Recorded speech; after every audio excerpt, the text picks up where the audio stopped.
ബഷീറിൻ്റെ മരണത്തിൽ നിജയ്ക്ക് പ്രത്യക്ഷത്തിൽ റോൾ ഉണ്ടായിരുന്നില്ല. പക്ഷേ പിന്നീട് അയാൾ ചെയ്ത പ്രവൃത്തികളാണ് അയാളെ കൊലയാളിയാക്കി മാറ്റിയത്. എങ്ങനെയാണ് നിജ കൊലയാളിയായി മാറിയത്? കൊലയാളി വേഷം പൂണ്ട നിജയുടെ കൂടുതൽ വിശേഷങ്ങൾ ഇനി കാണാം.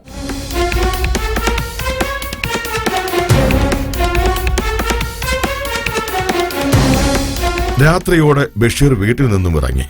നിജയ്ക്ക് തന്നെ അത്യാവശ്യമായി കാണണം.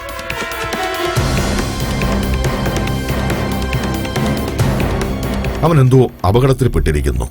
വീട്ടുകാരോട് പോലും ഒന്നും പറയാതെ അയാൾ പുറത്തേക്ക് പോയി.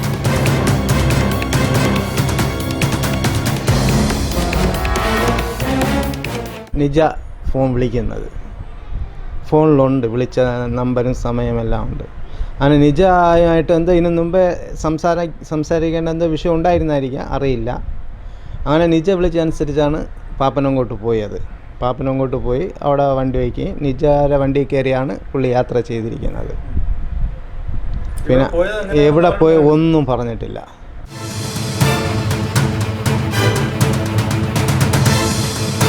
മൂന്നാമത്തെ ഭാര്യയെ തന്റെ ഷോപ്പിംഗ് കോംപ്ലക്സിൽ പാർപ്പിക്കണം. അതായിരുന്നു സുഹൃത്തിന്റെ ആവശ്യം. ആ ആവശ്യം അംഗീകരിക്കാൻ ബഷീർ തയ്യാറായില്ല. എങ്കിൽ തനിക്ക് തരാനുള്ള പണത്തിൽ നിന്ന് 3 ലക്ഷം രൂപ ഉടൻ വേണമെന്ന് നിജ വാശി പിടിച്ചു. പിന്നീട് വാക്ക് തർക്കമായി. തർക്കത്തിനിടയിൽ നിജ ബഷീറിനെ തള്ളിയിട്ടു. ആ വീഴ്ചയിൽ ബഷീറിന് ഹൃദയസ്തംഭനം ഉണ്ടായി. സുഹൃത്തിന്റെ മുന്നിൽ തന്നെ പിടഞ്ഞു വീണ് ബഷീർ മരിച്ചു.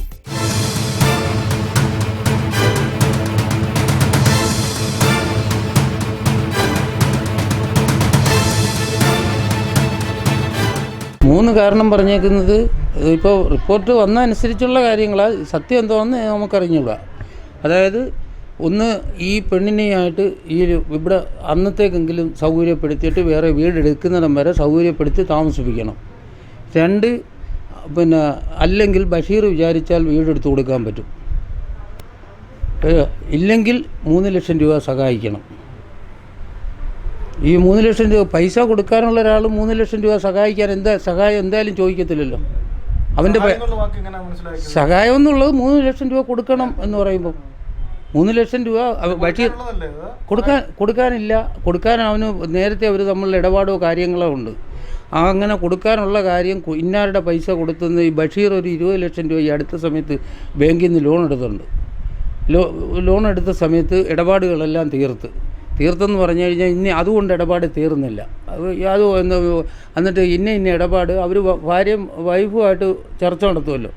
അപ്പോൾ അങ്ങനെ ചർച്ച നടത്തുമ്പോൾ വൈഫിൻ്റെ അടുത്ത് പറഞ്ഞ് ഇന്നാരുടെ പൈസ ഇത്രയും കൊടുത്ത് ഇന്ന കൊടുത്ത് ബാക്കിയാണ് ഇന്ന ഉള്ളത് എന്നൊക്കെയുള്ള അവർ തമ്മിലുള്ള ആ രഹസ്യമാണത്.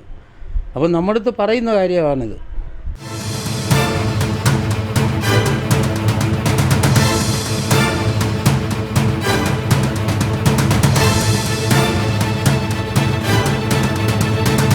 ബഷീറിന്റെ മൃതദേഹവുമായി നിജയുടെ കാറ് പാഞ്ഞു. മൃതദേഹം ഒളിപ്പിക്കാനായിരുന്നു പിന്നീട് അയാളുടെ ശ്രമം. പലയിടങ്ങളിലും കാറ് പാഞ്ഞു. 2 മണിക്കൂറോളം മൃതദേഹവും വഹിച്ചുകൊണ്ട് അയാൾ യാത്ര തുടർന്നു. ഒടുവിൽ ആ യാത്രയ്ക്ക് അവസാനമുണ്ടായി. ആളൊഴിഞ്ഞ ഈ പ്രദേശത്ത് റോഡരികിലെ ഈ ഓടയിൽ ബഷീറിന്റെ മൃതദേഹം ഒരു രാത്രി മുഴുവൻ കിടന്നു.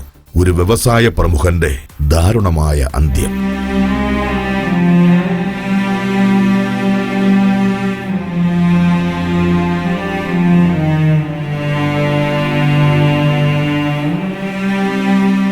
ഇവർ തമ്മിലൊരു വാക്ക് തർക്കം ഉണ്ടായി. നിജ അയാളെ പിടിച്ച് തള്ളുകയും അതിന് സിമ്പിൾ ഹർട്ട് പ്രകാരം കേസ് എടുത്തിട്ടുണ്ട്. തുടർന്ന് ഇദ്ദേഹത്തിന് നെഞ്ചുവേനയും ഇതും ഉണ്ടായിട്ട് അയാളെ സമയത്തിന് ചികിത്സയ്ക്ക് വിധേയനാക്കുകയോ മരണം സംഭവിച്ചതിന് ശേഷം മരണം സംഭവിച്ചു എന്ന് ഉറപ്പായതിനു ശേഷം ആ ബോഡി വഴിയിൽ ഉപേക്ഷിക്കുന്നത് വഴി തെളിവ് നശിപ്പിക്കുകയും ചെയ്ത വകുപ്പുകൾ പ്രകാരമാണ് കേസെടുത്തിരിക്കുന്നത്.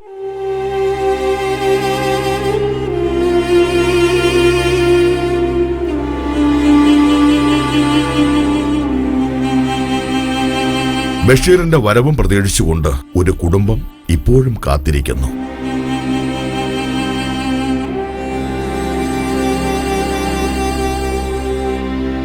ബഷീർ മരിച്ചെന്ന യാഥാർത്ഥ്യം ഇവർ ഉൾക്കൊണ്ടിട്ടില്ല. 17, 15, 8 വയസ്സുള്ള 3 പെൺകുട്ടികളെ ബഷീറിന് അത്രയ്ക്ക് ജീവനായിരുന്നു.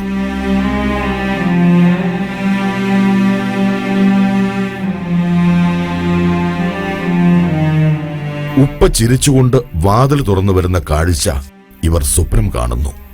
ആകാശ കൂടാരത്തിൽ കോടാനുകോടി നക്ഷത്ര കൂമ്പാരങ്ങൾക്കുള്ളിൽ ഇരുന്നുകൊണ്ട് ബഷീർ എന്ന ആ നല്ല മനുഷ്യൻ ഈ കാഴ്ചകളൊക്കെ കാണുന്നുണ്ടാകും.